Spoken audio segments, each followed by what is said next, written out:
A maturidade espiritual, essa é inegociável.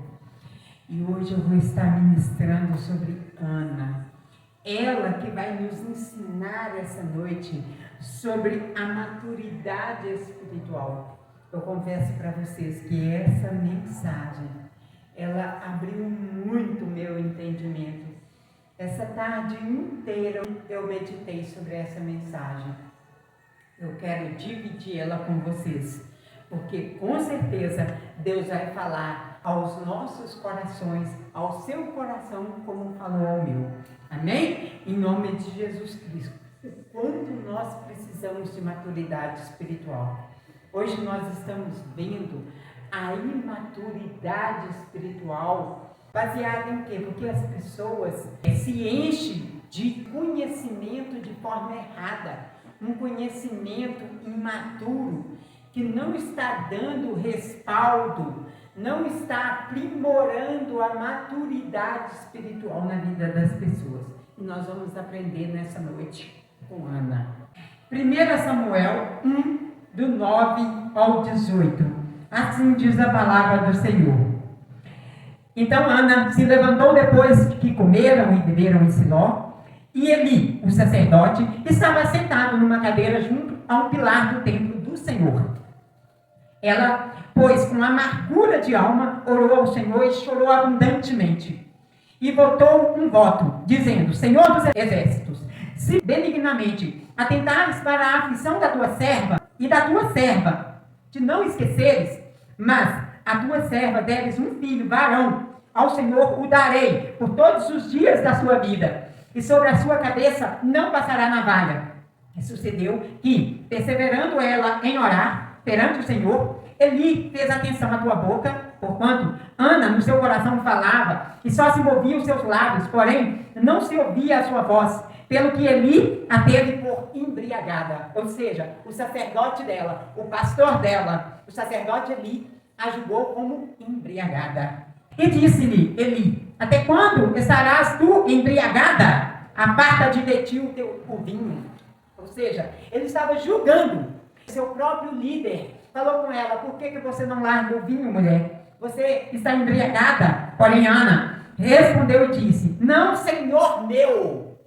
Ou seja, não, Senhor meu. Ela não, mesmo sendo julgada, ela não alterou e nem sequer usou de altivez com seu líder. Ela ainda assim chamou de Senhor. Não, Senhor meu. Eu sou uma mulher atribulada de espírito. Nem vinho, nem bebida forte tenho bebido. Porém, tenho derramado a minha alma perante o Senhor. Ou seja, ela como serva do Senhor não bebia nem vinho, nem bebida forte.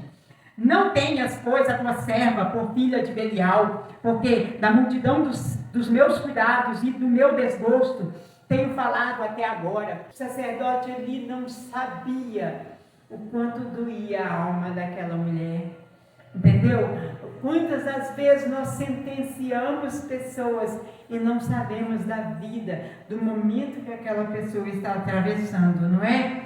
Então respondeu Eli e disse: vai em paz, e o Deus de Israel te conceda a tua petição que lhe pediste.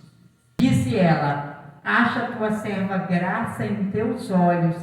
Assim a mulher se foi seu caminho e comeu, e seu semblante já não era mais triste. E levantando-se de madrugada, e adoraram perante o Senhor, e voltaram e vieram à tua casa em Ramá.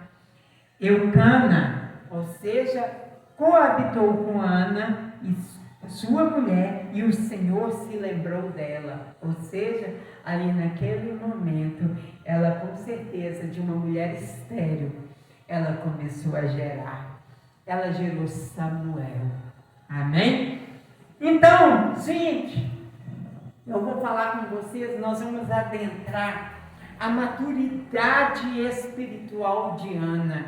Nós já, de cara, já assistimos uma maturidade exemplar. Ela não debateu com seu líder, mesmo seu líder a julgando, não é? Aprenda.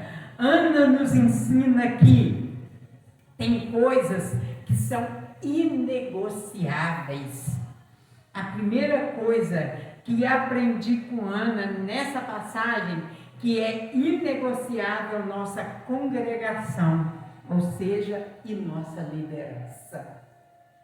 Ana, ela estava no templo adorando ao Senhor e o seu sacerdote, Eli, estava ali. Ou seja, ela não estava orando em voz alta, ela estava orando a Deus simplesmente em pensamento.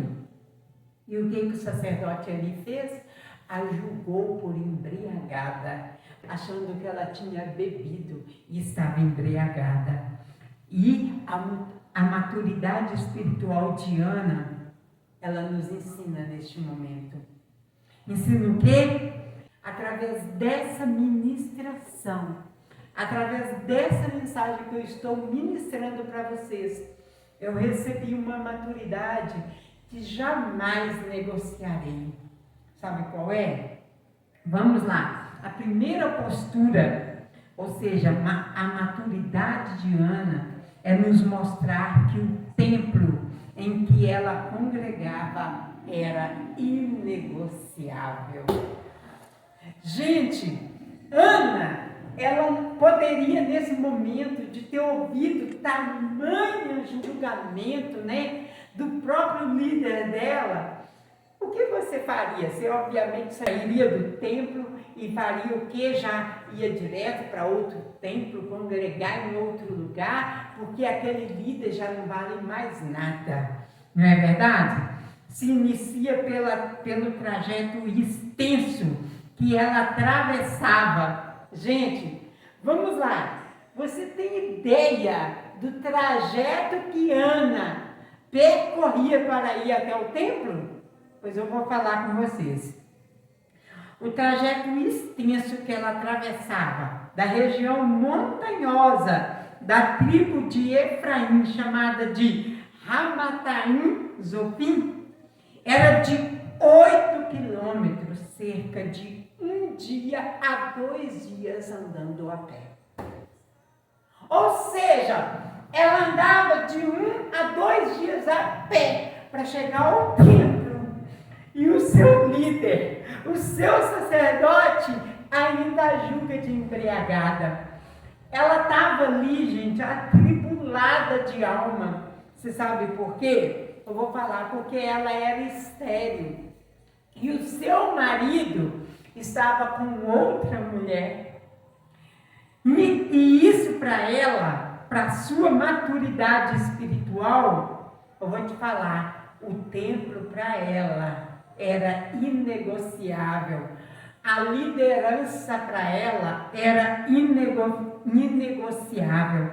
Aprendendo com a maturidade espiritual de Ana, que é inegociável nossa congregação. Enfim, Ana ali estava atribulada, porque ela sabia que seu marido estava com Penina, sua rival. E mais. Mas o quê? Quantos de nós colocamos um mas? Ah, mas o meu líder é isso.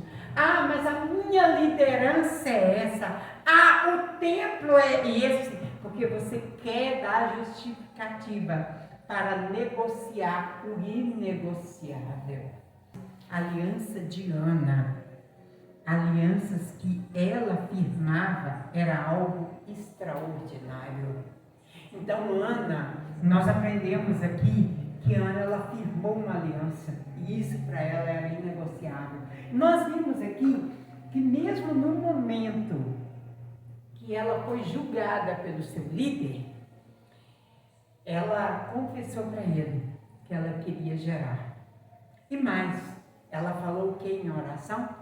Que se ela engravidasse, ela daria o seu filho para aquele templo, para aquele sacerdote cuidar. Olha para vocês verem. Ela não deixava de se reunir, congregar, nem pelo fato da rival ir para lá perturbar a vida dela.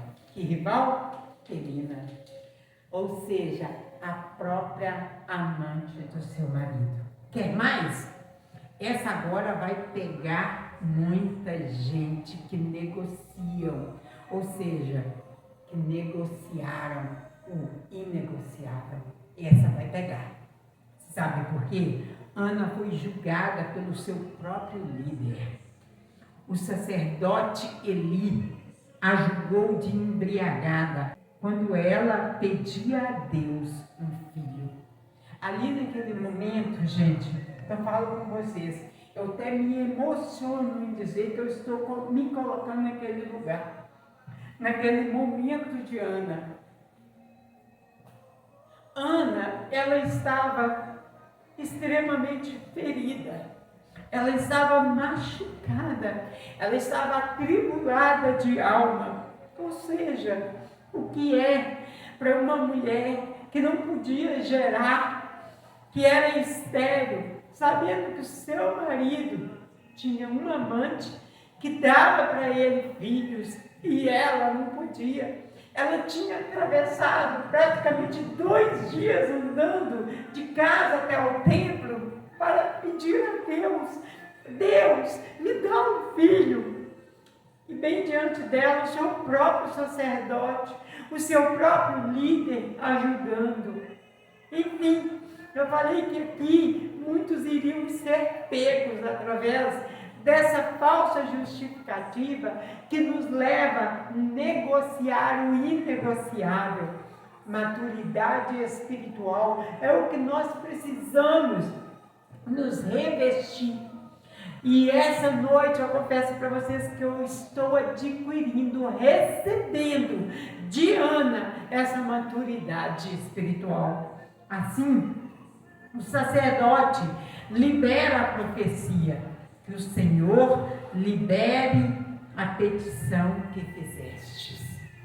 Ou seja, mesmo ali, ela ferida, ela pegou aquela profecia do sacerdote ali, mesmo sendo da mesma boca que a julgou, ela pegou, ela recebeu. Quantos de nós falaríamos o seguinte: esse homem não serve para profetizar nada para mim, ele me julgou, ele me condenou, esse homem não presta para mais nada. Não, a maturidade espiritual de Ana recebeu a profecia do seu sacerdote. Ela pegou aquela profecia. Assim o sacerdote libera a profecia. Mesmo da mesma boca que a julgou, ele libera a profecia, que a petição que ela fizesse ali, que ela fez ali, seria atendida. Esse sacerdote era o mesmo homem que Deus já não queria mais falar com ele. Sacerdote cego, inútil, e compactuava com os erros dos seus filhos, Hofni e Finéias. Ou seja, ele fazia vistas grossas para os seus próprios filhos. O que logo te traz à memória? Nossa, esse ambiente não é um ambiente viável para que Ana colocasse o seu próprio filho. Sabe por que Ana fez isso? Porque não cabia a Ana julgar o seu sacerdote. E por quê? Porque isso fazia parte da maturidade espiritual dela. Ana entendia que sacerdote, que liderança, é Deus com liderança, não é nós com liderança. Entendeu? Esse sacerdote era o mesmo homem que Deus já não queria mais falar com ele. Ana não queria nem saber da particularidade do sacerdote. Por quê? Porque na maturidade espiritual dela, ela entendia que uma liderança cabe a Deus tratar e não seus liderados. Então, gente, que coisa mais linda, diante de uma sociedade hoje que quer realmente crucificar a liderança, tirar realmente a visão das pessoas da liderança espiritual. Ana nos ensina que a maturidade espiritual ela é inegociável.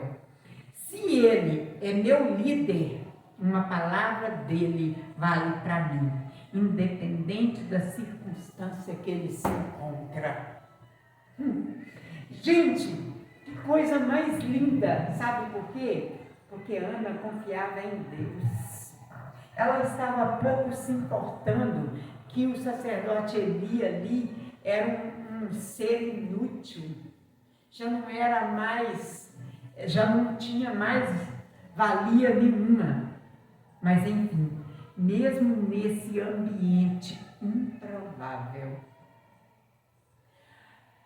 Vamos lá, você mãe, você colocaria seu filho nesse ambiente improvável? De um homem que fazia vistas grossas para os seus próprios filhos, porque seus filhos estavam fazendo mau uso das coisas de Deus? E ele estava fazendo vistas grossas, ou seja, um homem que julgou Ana de embriagada. Era um ambiente provável para você colocar seu filho? Pois é. Ana tinha um sonho de ter um filho, mas ela falou com Deus ali, que se ele atendesse a sua petição, ela daria aquele filho, ou seja, Samuel, para ser criado ali no templo, junto com o sacerdote Eli. Que maturidade espiritual! Ana tinha uma coisa, ela confiava em Deus e ela sabia que Deus estava no controle, independente se o sacerdote estava cego, independente se o sacerdote, à luz da visão das pessoas, estava inútil. Mesmo nesse ambiente improvável, líder cego e compactuador, Ana entregou o seu maior e mais valioso milagre, que foi seu filho Samuel, para ser criado por esse líder. E nós vimos o quê? Que praticamente Samuel, ele foi os ouvidos e os olhos do sacerdote ali. Enfim, Deus tem lá seus mistérios, mas não nos cabe realmente a bater de frente com nossa liderança, com os nossos sacerdotes. Enfim, essa maturidade espiritual de Ana, com certeza, ela colaborou conosco para abrir nossa visão e realmente colocar nossa confiança em Deus e saber, aprender que Deus está no controle de tudo. Não nos cabe sentenciar nossa liderança. A nossa liderança é Deus e eles. Amém? Essa é a palavra do Senhor para as nossas vidas.